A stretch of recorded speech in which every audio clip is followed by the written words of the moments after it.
Hey everybody, and welcome to this episode of Romantasy Roundtable, a tale of Rick and Roses. I am Rick, and I'm joined with my roses. Amanda. And Kim. And Brianna. Oh. And Hi, Brianna. There we go. The voice from the distance is my friend Brianna, and they are visiting from Colorado. And it's hot out, and so we are sharing the same space because it is cool in here. It is hot as hell out. I did my part, killed some lanternflies today, so that was good. So apparently, it's not that I misspoke. It's not that we're not supposed to kill them anymore. It's that we don't have to kill them anymore. But I don't think it's discouraged. It's just that apparently they're not as destructive to the environment as we thought they were going to be. So you may continue to kill them, but you don't need to. I think, Amanda, like you said earlier, this is ingrained in my psyche now. It's too late. If I see a lanternfly, I am stepping on it. Mm-hmm. I am chasing it down the sidewalk. Yep. Right. That's what we did this morning. How you guys doing? Doing okay. Pretty hot here in New York and Jersey. All right. We had a little heat wave going. How'd you guys survive that? It's been warm. I was in Long Island for a wedding. It was warm and outdoors. Why? Because my friend got married. Oh.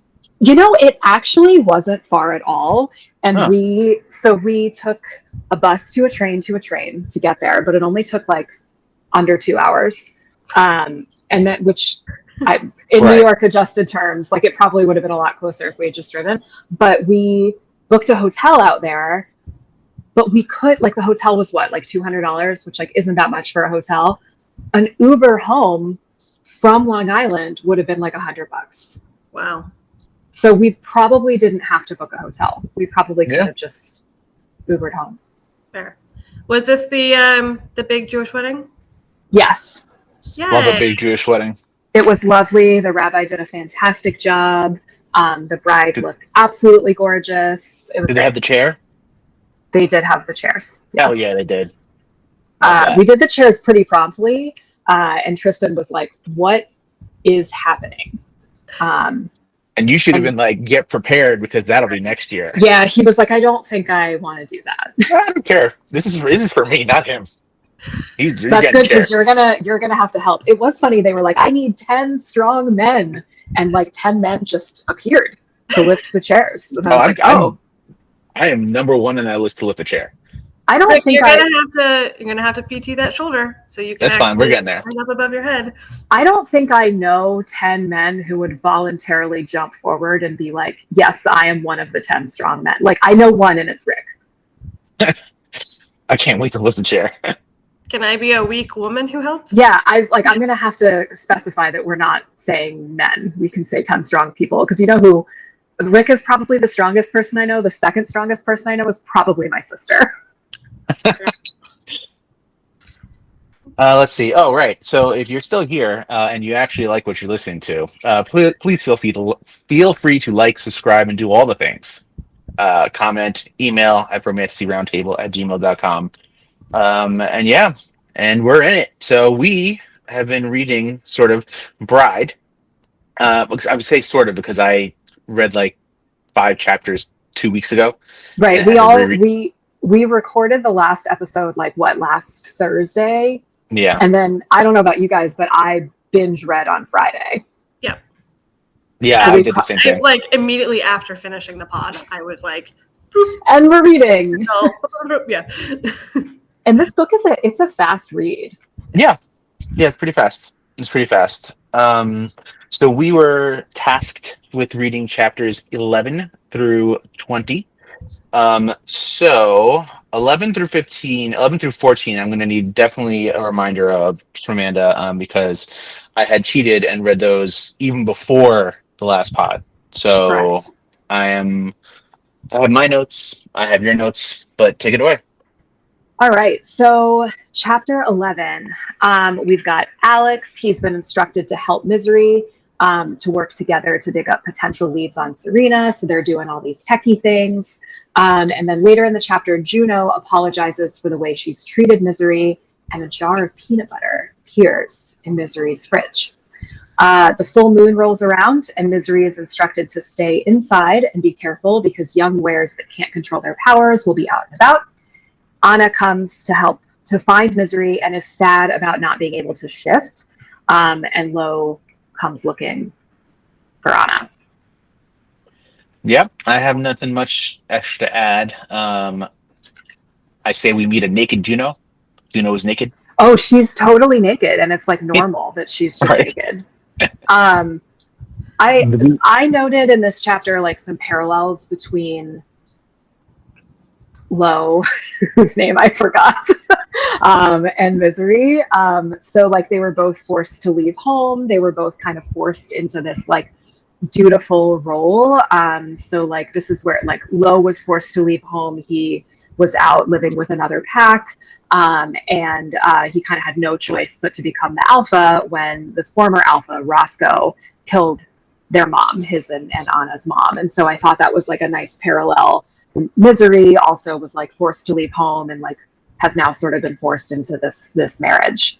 Alex also mentions that he wants to visit the spy museum, which I thought I too would like to visit a spy museum. And then Anna asks if she can braid Misery's hair, and she says, quote, absolutely fucking no, and then she did it anyway. Yeah, I heard that too. That's great. I can't actually take this seriously. So I love this book. I do. It's still great. But like I've been reading other like I don't know if you want to call them a higher fantasy, right? So I can't deal with this dude's name being Roscoe. That's like a dog's name. Like, like whatever. It's fine. I laugh every time I hear it. You know, we like rag on a lot of fantasy names because sometimes they're super ridiculous. I do wish these were just a little bit more ridiculous. I think to your point, like Roscoe sounds like a dog. Lo could be a dog. Like Misery. But they're werewolves. They are dogs. Yeah, I know, but like Roscoe sounds like a bloodhound. But isn't Misery's brother's name like Roy or something? Owen. Owen. You can't have twins and name one Owen and one Misery. That's not allowed. I do think Misery is a great cat name. That's fair. They actually gave a backstory on her name though, because like she killed her mom or something in birth. Yeah, her mom died in childbirth. Which the council names the students. Oh right.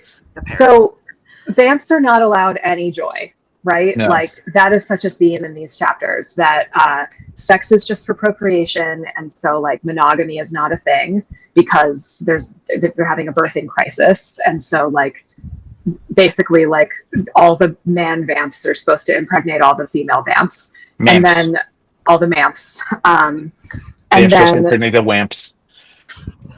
And then blood is just for sustenance. Like they're supposed to like feed really quickly and privately.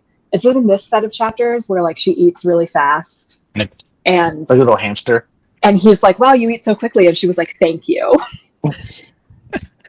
And she drinks out of a chalice. No, she drinks out of a Capri Sun pouch. Exactly. She sticks her little straw into the pouch. Oh man. Okay, I have an idea for the finale. Sorry. Okay. Okay. Can we move on to chapter 12? Are we all getting Capri Suns? Because I'm with it. Anywho, chapter 12. I have reusable Capri Sun pouches. Oh, I have actual Capri Suns. No, I'm gonna make us blood cocktails. Oh, I love that. With cute little umbrellas in them, like should have. It's just the open chapters. It's just sangria because I have so much red wine from. I'm not giving them any free press from the wine subscription that I was trapped in for 3 years. This episode is not sponsored by them. Okay, chapter 12. Misery grows closer to Juno and spends more time socially with her. Sorry, I just switched back and forth between the two notes. So yeah, one of them is very long. Yeah, it's fine. Go back and forth, Juno's hanging out with Misery. They're in Lo's office with Alex, and Alex is trying to teach him to do some coding stuff. and Lo's doing a really bad job. Alex is concerned, but Lo reassures him that Alex can just guide him over the phone, and Misery is like, what the hell are you guys talking about? Mick comes in and says, Anna has cooked you all dinner and requests your presence. Misery attends even though she doesn't eat, and they have a really lovely dinner. They talk about how vampires don't celebrate birthdays because they can't have anything good, and Anna insists that they should throw a party for Misery. And I wrote that Anna's pouring them water like it's cocktails. It was very cute. She's so cute. Yeah. And Donna. I love the bouncy castle also, where she was like, it needs to be this weekend and there must be a bouncy castle. Which is like, we'll find a bouncy castle. And it's like, haven't we all known those little kids and who are like, you must like this thing because I like this thing, and therefore everyone likes this thing. And it's just like so cute. But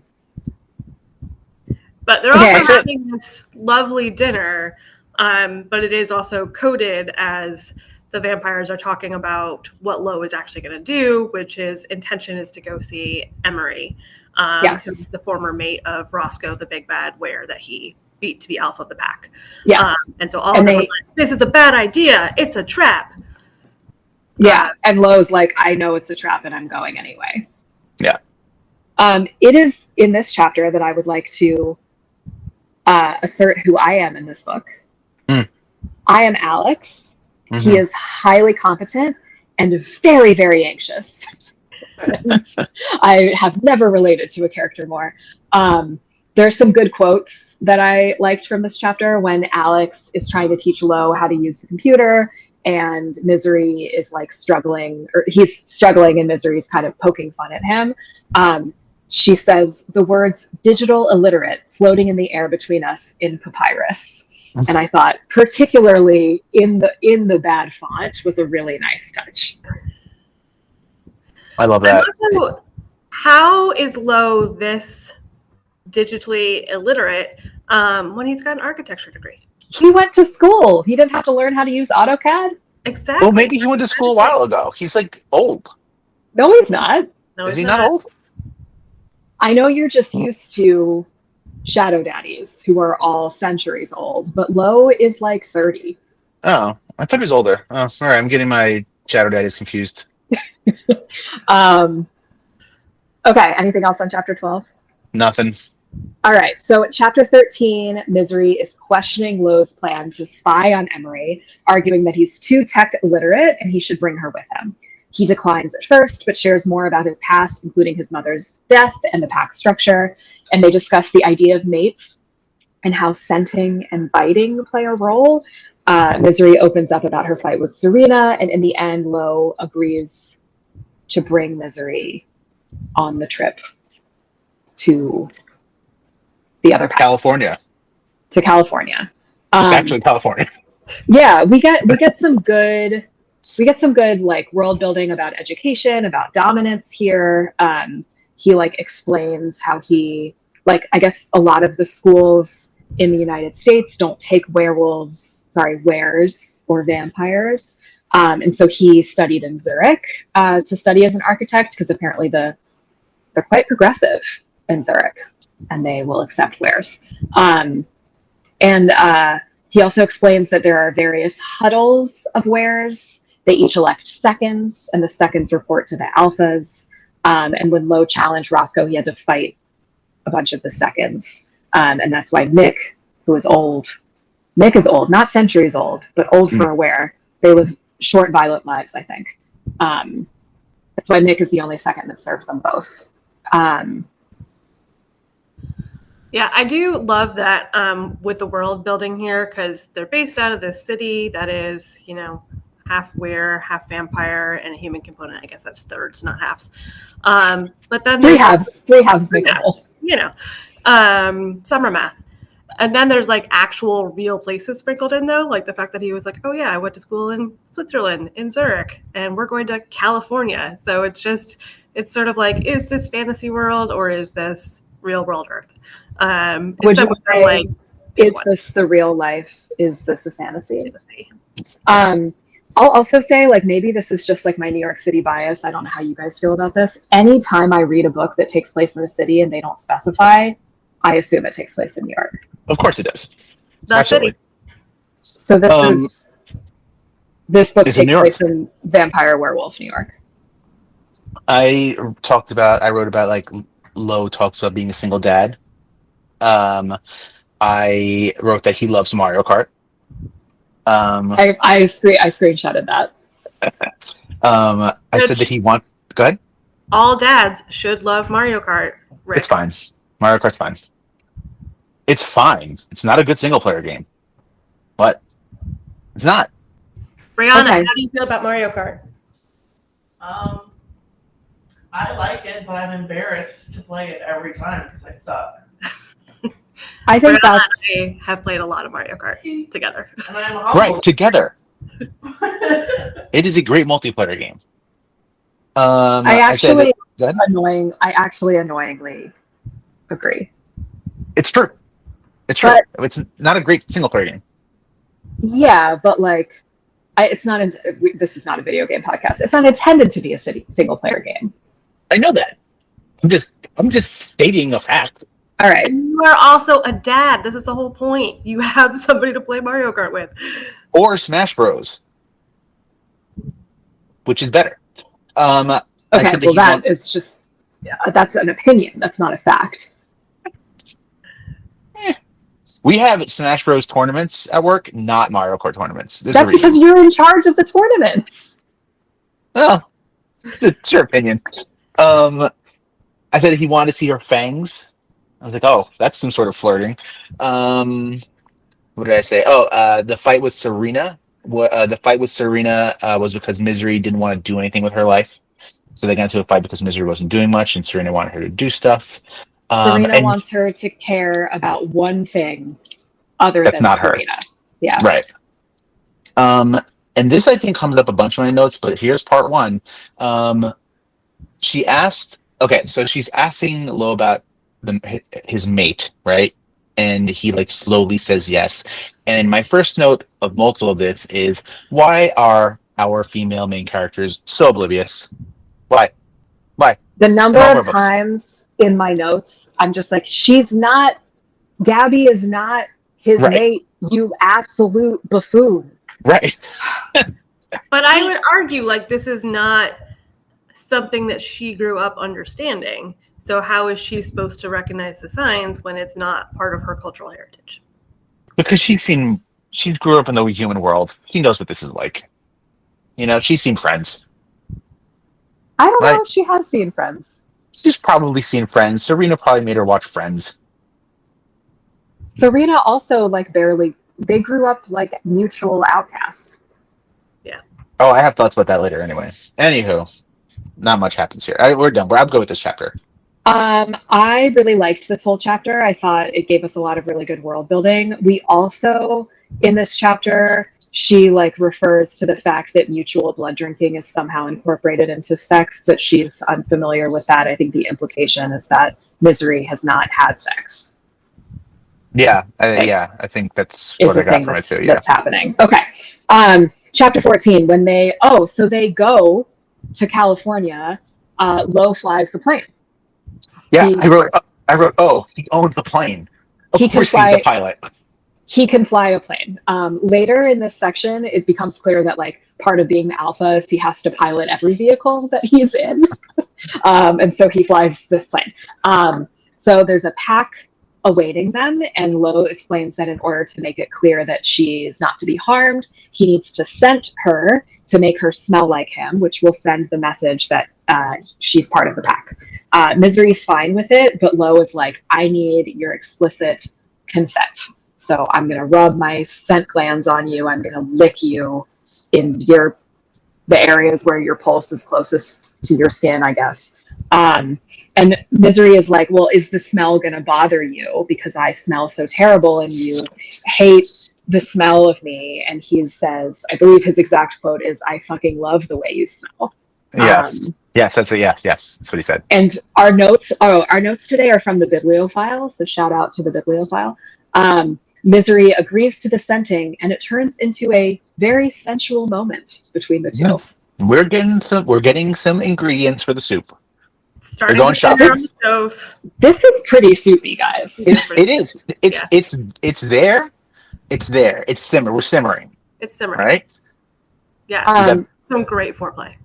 Yeah. I wrote, this is the sexiest consent I've ever seen. The fact that he's like, you need to explicitly say to me that it's okay.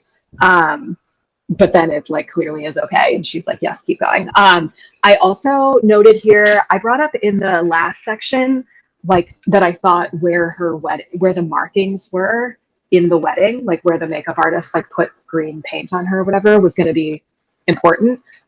That's where he scented her in all those same spots. So it is something related to like her pulse, and it's probably not like a big secret reveal thing, but it does feel like a little note. I don't know what I'm doing with my hands. And then the only other thing I have in my notes right now is okay, werewolves, and a lot of exclamation points. Yeah, I don't have much here. That's it. Yep. All right, chapter 15. They get off the plane. Misery finds that Emery is surprisingly personable. They have a lengthy dinner, and afterwards, Misery and Lo have some alone time. They talk about what happens on the plane, and Lo admits that scenting is an intrinsically sexual act, and one that he's never done before. I don't like these notes here.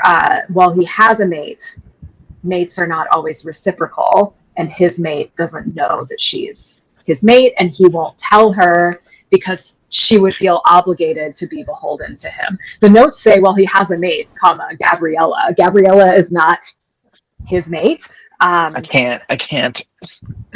Misery gets ready for bed, but Lo says he's not going to sleep. He has insomnia, not pneumonia, and sleeps every few days. He says that Anna used to have the same thing, but he'd scratch.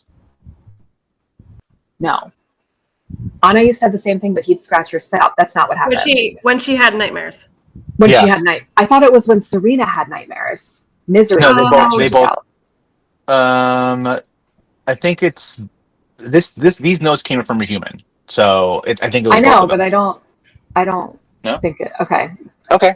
Anyway, Misery gives Lo some little scalp scritches, and he falls asleep. My notes. Are you ready for my notes for this chapter? Here they are in order. One bed. Boo. Pause. I'm going to stop you right there. Go ahead. You want to finish that sentence? Boo. Closet. Hold on. I said they tried to pull the one bed at the intro, but she's going to sleep in the closet. Then I just have girl in all caps, and then scritches with an exclamation point. And that's when I stopped taking notes. I have no more notes for the rest of this section after the word scritches. Y'all, I am like clear summer break brain right now. I didn't take notes, period. I have notes for every chapter. I was reading for pleasure and just reading straight through, and was like, we're going to pod on vibes today. So, but I do love the head scritches. It's some more like super cute, slightly sensual sweetness. Yes. Okay. Chapter 16, Lo is spending the I told you I had multiple notes on this. I said, how is this girl so clueless? Women wrote these books. Make the women have more of a clue. Come on, dude. I go back to, like, I think that actually is consistent with her upbringing, that she wouldn't understand the signs for being mated. She's so smart that she can't be this dumb. She just thinks it's like attraction. She doesn't realize that there's like other stuff going on here. I'm right.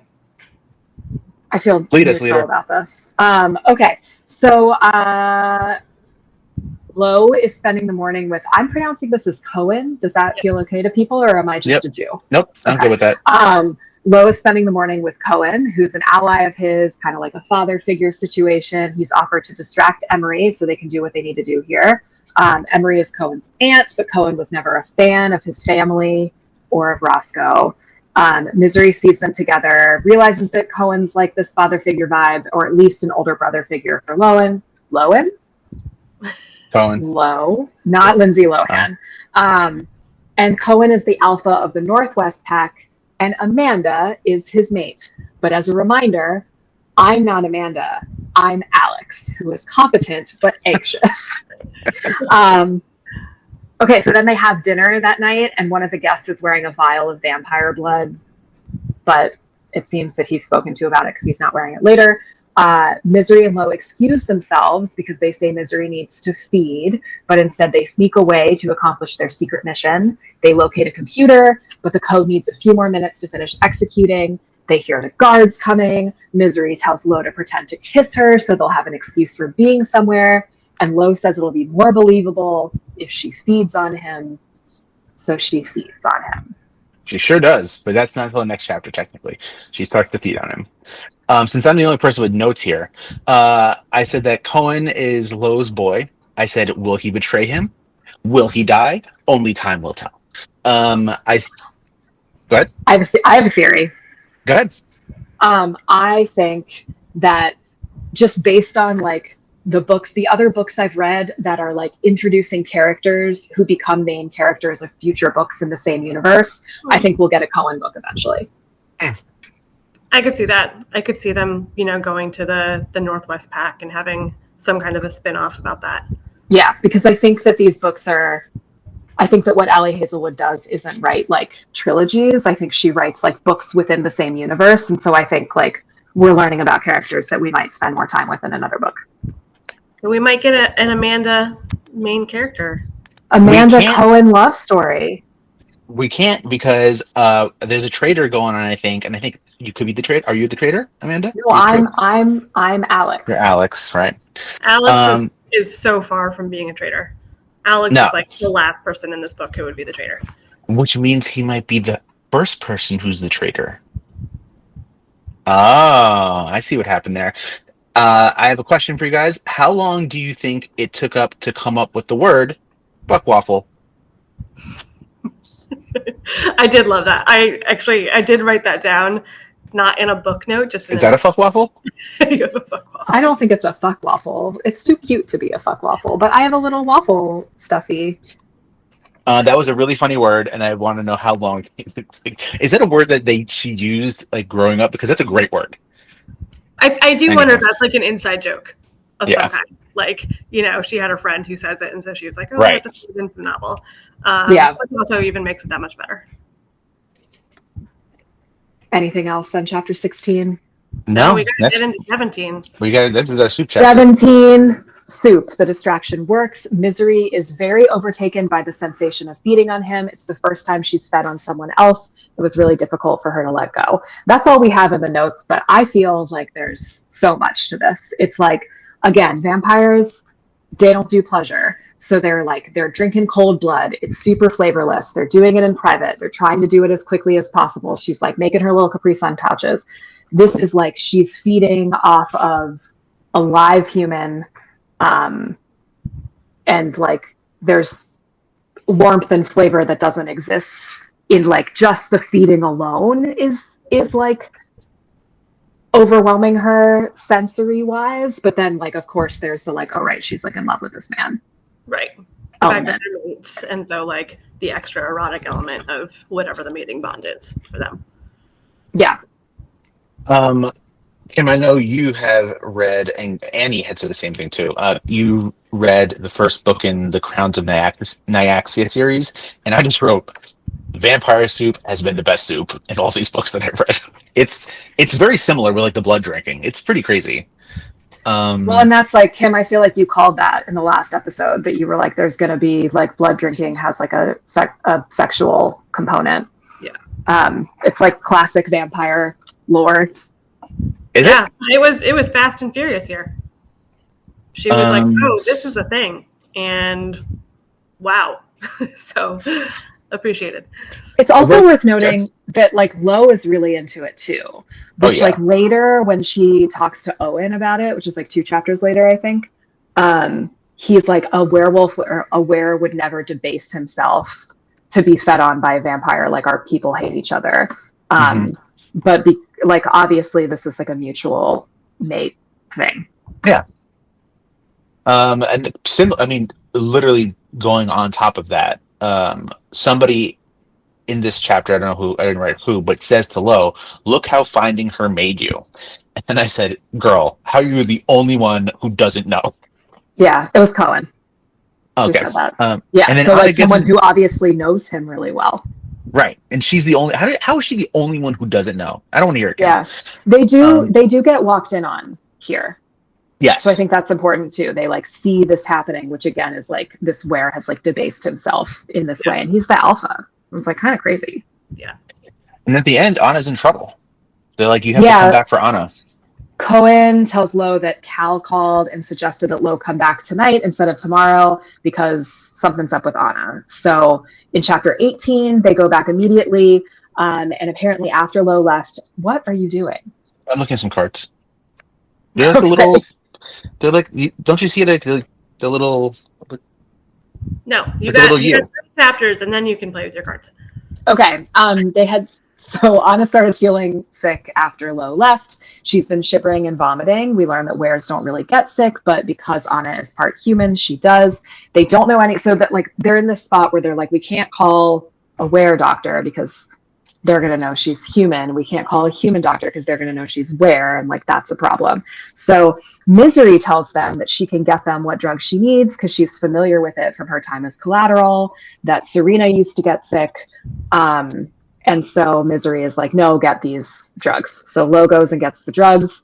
And Misery asks Alex for help in getting a list of humans that were part of the Human Were Bureau. She's trying to find who Anna's father was. Well, no, so they put, I wrote, wow, she's using a Raspberry Pi. That's pretty cool. Like, they reference a Raspberry Pi. So, like, I noted that, too. I said it out loud to Tristan as I was reading. I thought that was very cool. But that's, again, I talked about this in the last episode. That's very Ali Hazelwood. Like, she's going to, like, be realistic about the tech that she's talking about. Yeah, no, it was great. I felt I feel in the world with that. I said they're feeding Anna over-the-counter pills like it's some sort of miracle drug. Like, get her some Tylenol. No, they do recognize, like, they do get her some antibiotics. They rob a pharmacy. Yeah, because she's like, you're going to need a prescription for these. And he's like, I'm a fucking werewolf. Right. Fucking demon. And I wrote, Amanda was right. Serena is going to be her sister. I don't remember why I thought that, but I think you're right. 100%. I still think she might be dead. Nah, but regardless if she's dead or not, she's going to be your sister. Yes. So I'm going to say, yeah, in the last episode, I talked about how I think that Serena and Anna are sisters. And I also agreed with Kim that Serena might be dead. I still don't know. She's alive.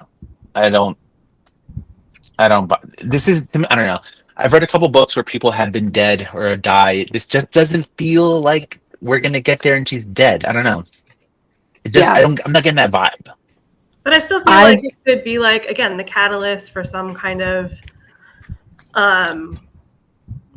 either further conflict between the various sects or some kind of way for them to come together. I also think it could be a way to for Misery to increase her bond with Anna, to be like, Serena was my sister, and so now we're sisters. So I could see it. Okay. I'm not making any predictions because I, in true Amanda fashion, have received a spoiler. I sought this one out. This is my fault. I'll talk about it in the next episode. Okay. So in chapter 19, Misery calls her brother and he pieces together that she's fed on Lo. Owen says she should be really discreet about it because the Weres wouldn't be okay with it if they found out. It would be considered a defilement. He also says she shouldn't do it again because there are complex attachments that form. That's a Raspberry Pi. Yeah. I have one over there. You made it for me. It's an emulator. Mm-hmm. He also says she shouldn't do it again because there are complex attachments that form from repeated feeding. What are your thoughts on these complex attachments? I mean, they're already mates, so keep feeding. Right. It's like the vampires can't have anything good in life. And it's like, are the complex attachments just like that they feel connected to somebody? Because I don't think that's complex. Right. I wrote, he's not supposed to let her feed on him. Like, I wrote, Lo's not supposed to let her feed on him.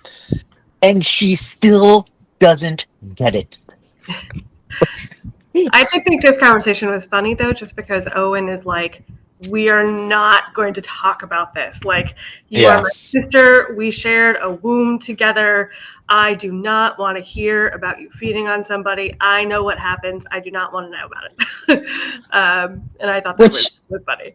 I also think it's funny, but again, it's like the idea that like they're not allowed to experience pleasure, and so it's like they're definitely not allowed to like gossip with their girlfriends about that.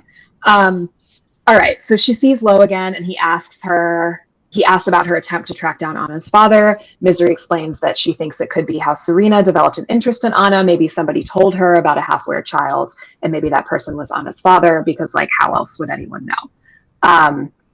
They address their mutual feelings for one another. They're about to kiss when Misery feels sudden agony and everything goes black. And that's how chapter 19 ends. So they are discussing their mutual feelings while she is eating peanut butter. And she gets the peanut butter on her nose, and so he comes in to like lick it off her nose. Like a puppy. Yeah. And that's when everything goes black. She collapses. The only extra thing that I have here is I forgot to write down exactly where it happens, but I said somewhere they said that Serena, like you said, Amanda, had nightmares when she was a kid, and she only felt safe when Misery was sleeping next to her. So I think something about Serena's past is going to come up for her to be having nightmares. So like, is she another? What was it? What is it called? The tribute. Collateral.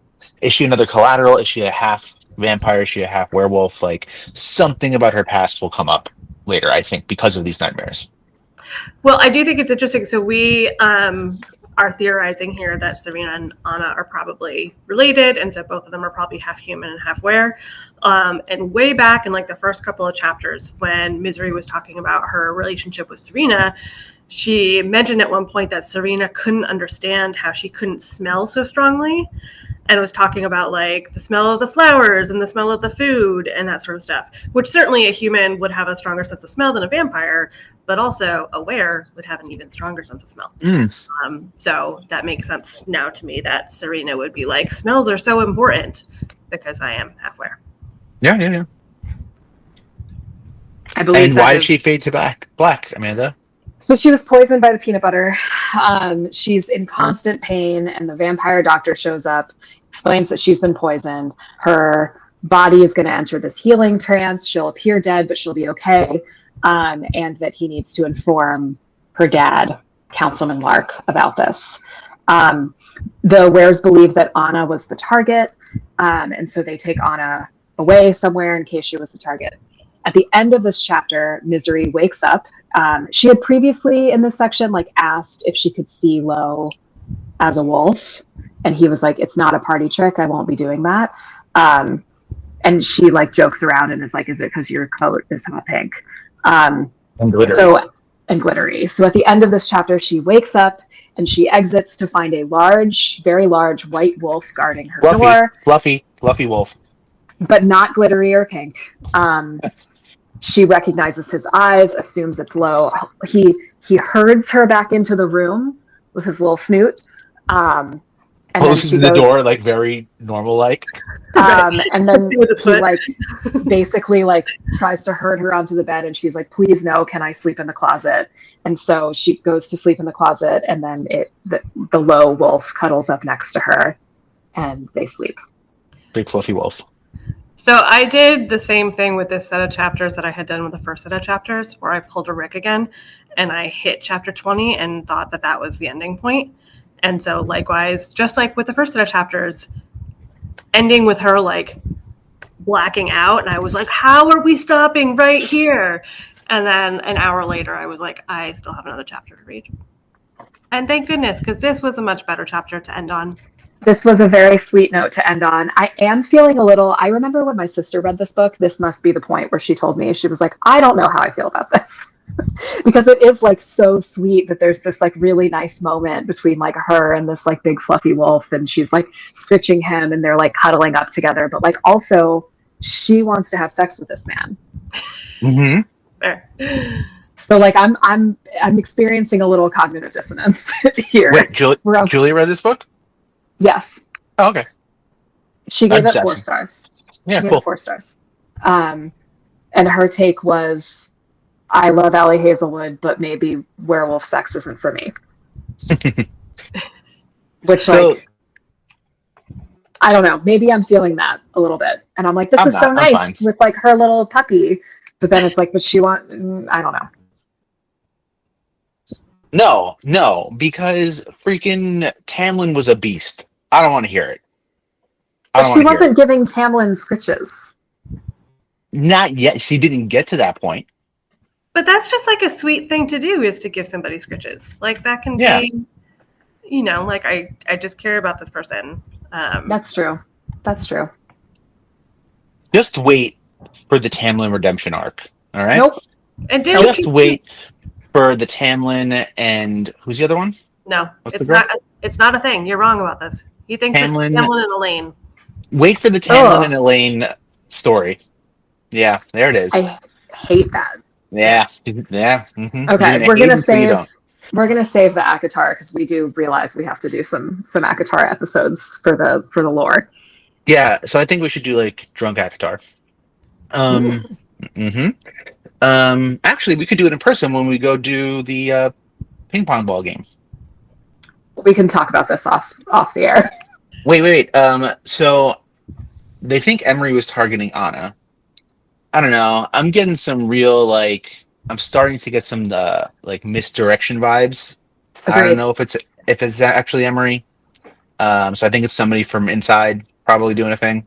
Well, this is not something that had occurred to me until I was reading the notes, but the way the notes are read, like on this bibliophile website, back in chapter 11, it talks about how Juno apologizes for the way she's treated Misery, and a jar of peanut butter appears in her fridge. So those two things sound connected in these notes, which hadn't occurred to me. So I'm wondering if they are connected. Yeah, Well, I had been. This doesn't feel like it would be an attack on Anna if it's the peanut butter that's in the blood fridge. Right. And so I understand the abundance of caution to protect her, but also it's like, no, this feels pretty darn clear that this is an attack on Misery because it was her peanut butter jar. So let's go down that path for a second. Like if it is Juno, is it like is Juno jealous? Like did Juno want Lo? Blah blah blah blah. Is that where that's gonna go? Maybe? I don't know. I don't know. I just saw it as Kim has a theory. Well, Juno did say at one point that she really had hoped that Lo would never find his mate. Okay. And so yeah. Yeah, I remember that. Could be Juno, and this is her way of making sure that Lo is not entangled with his mate long term. If mates aren't reciprocal, is it possible that Lo is Juno's mate? And Lo, and that it's it doesn't, even though Lo has a mate, can he also be somebody's mate? You know what I mean? It's possible, yeah. I mean, these things aren't real, so why not? I wondered that about Gabby, actually. About Gabby? Yeah, because people weren't denying necessarily that Gabby was, or that Lo was Gabby's mate. Oh, yeah. Right. And so maybe that's why she was the collateral, because she was like, I care so much about him because I think he's my mate. We don't know anything about Gabby. Yeah. And we'll find out in the next book, Mate. Oh, interesting. I don't know. All right. Those are our chapters. Any other predictions for the future? The next section is to finish the book, which I'm sure we're all going to do today. My big things are Serena's not dead. I agree with you that she's probably her sister, and this is not Emery's not the bad guy, and Roscoe is still a bad name. You have never believed that the bad guy is the bad guy. Like you always think it's somebody else. And have they been? No. Thank you. I think Serena's gonna be dead. I think there's got to be some big conflict that happens between vampires and wares. Yes, Ricardo. So, me and my friends usually do this thing. If you want, we can do it now. We can do it a little differently though. So, whenever we disagree on a thing, we say, I'll bet you a steak dinner. And we'll come through on it. So, since the two of you think she's dead, I'll bet you a glass of wine that she's not. I no longer have any predictions about. Oh, because she knows. That's why. She knows. Amanda. I'll bet you a glass of wine she's not dead. Okay, we can bet a glass of wine. Fine. Damn it, Amanda, you suck. I'm sorry, I sought this one out too. This one's my bad. I actually don't think I know whether or not Serena's dead. Okay. Okay. We'll find out in the meet. All right, so our homework is to read chapters 21 to the end. I think there's 30 chapters and an epilogue. What else are we reading, friends? I'm going down the path of Selena Sardothian, the epic assassin in Throne of Glass. So I've listened to Kim. I'm starting with Assassin's Blade. People in the reviews on Goodreads don't agree with Kim. I don't hate it though. It's actually very good. It's very fun. We have a strong female main character who's very young, very, very young. She's like 17, but she's pretty badass. So I'm halfway through with the book, which seems pretty crazy because it's 5 novellas. I'm halfway done with the book, and I've just finished the third novella, which means that 2 of them, the last 2, are much longer than the first 3. So, but they're very good. They're very, very good. Okay. I have warned him that as he gets into these, the books get longer and longer. And this is... Oh my God. Jesus Christ. Since I that have is all in physical copy. Longer than that last Harry Potter book. That's like the running gag that I see on Instagram Reels is like, does this purse fit Kingdom of Ash? Jesus Christ. Okay. I love that. I just finished, as Rick alluded to, the first Crown of Nyaxia book. And I started the novella, which Annie said not to do until after reading the second book of the duology. But Incorrect. It tells me it's okay, so I'm following Reddit. But it's super fast. So I'm like a third into it, and it's telling me that I have an hour and 5 minutes left of this book. Wow. No, it's very short. It's only like 120 pages. It's really good, though. Yeah, so it's going super fast. I like it so far. Don't quite know how it connects back to the actual first/second book, but excited to find out. Oh, and I also, I don't remember which one, but the Goodreads challenges came out yesterday. And so I realized that I need to switch from Romantasy at some point and read something else. And so I did. There's a whole like thriller thing. Like we have to read a mystery. Yeah. So because there was a mystery challenge, I went and put like 4 of the mysteries on hold on Libby, and a couple of them should come up within like the next week or so. So that's my intention, is to mix it up and read something different. I will not be doing that. So thank you. Similarly, I am still working through The Teller of Small Fortunes, which is from like 3 Goodreads challenges ago. It just like came through. I really thought that I was going to finish it before we recorded. If we had recorded when we were scheduled to record, I would have. So I've got like 45 minutes left in it. I'm probably going to give it 3 stars. It's cute. It's fine. Found family. I like that. I also read the first Heartstopper book, read that in one sitting, loved it, 5 stars, incredible, can't wait to read the rest of them. I'm not going to buy the rest of them because I guess there's one more that's not released yet, and so I'll probably buy a nice box set when they're all out. But loved it. Nice way to end Pride Month. And then... And Amanda, you know, my love of Heartstopper just knows no end. It is just... Talk about, I mean, Rick loves a 6-star book, like 10 stars. 10 stars for the books, 10 stars for the series. Just absolutely love it. I loved it so much. My niece is a huge Heartstopper fan, and so between Kim and Ellie, I was like, gotta read the book. So loved it. And then I listened to an audiobook, a complete audiobook. I did it. I listened to Book Lovers, which was my first Emily Henry book. I really liked it. I gave it 4 stars. I wonder if I had read it instead, if it would have been a 5-star read for me. But it was cute.